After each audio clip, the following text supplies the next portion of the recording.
পার্শ্ববর্তী রাষ্ট্র বাংলাদেশের সংখ্যালঘু অংশের জনগণের উপর আক্রমণের ঘটনা ঘটে চলছে। এই ঘটনায় উদ্বিগ্ন গোটা বিশ্ব। রাজ্যে এর প্রভাব পড়েছে। বাংলাদেশের ঘটনা বলে নিয়ে রাজ্যের বিভিন্ন মহলে তীব্র ক্ষোভের সৃষ্টি হয়েছে।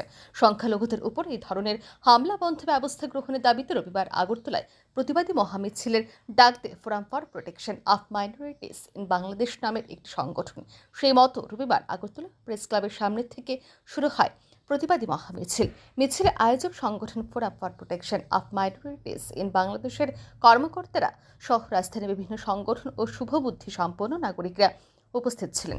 মিছিলটি আগরতলা প্রেস ক্লাবের সামনে থেকে শুরু হয় শহরের বিভিন্ন পথ পরিক্রমা করে রবীন্দ্র শতবার্ষিকী ভবনের সামনে এসে সমাপ্ত হয়। রবীন্দ্র ভবনের সামনে forum for protection of minorities in বাংলাদেশের পক্ষে জয়ন্ত ভট্টাচার্য জানান, বাংলাদেশে যতদিন নৈরাজ্য চলবে, সংখ্যালঘুদের উপর আক্রমণ চলবে, ততদিন সংগঠনের আন্দোলন চলবে।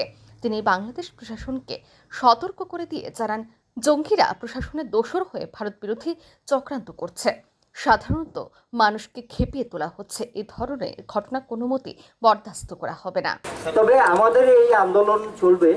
আমরা আগেই ঘোষণা করেছি যে যতদিন বাংলাদেশে এই নৈরাজ্য চলবে, যতদিন সংখ্যালঘুদের ওপর আক্রমণ চলবে, যতদিন বিভিন্ন বুদ্ধ মন্দির, হিন্দু মন্দির থেকে গির্জা, প্যাগোডা এর উপর আক্রমণ চলবে, ততদিন আমাদেরও এই মুভমেন্ট চলবে। এবং আমরা বাংলাদেশ সরকারকে সতর্ক করতে চাই যে জঙ্গিরা আপনাদের দোসর হয়েছে এবং এই সরকার সম্পূর্ণভাবেই একটা ভারত বিরোধী চক্রান্ত করছে এবং যেভাবে চক্রান্ত করছে এবং যেভাবে মানুষকে খেপিয়ে তোলা হচ্ছে সেটা আমরা বরদাস্ত করব না। এই মহামিছিলে রাজধানী বিভিন্ন সামাজিক সংগঠনের কর্মী সমর্থকরাও অংশগ্রহণ করেন।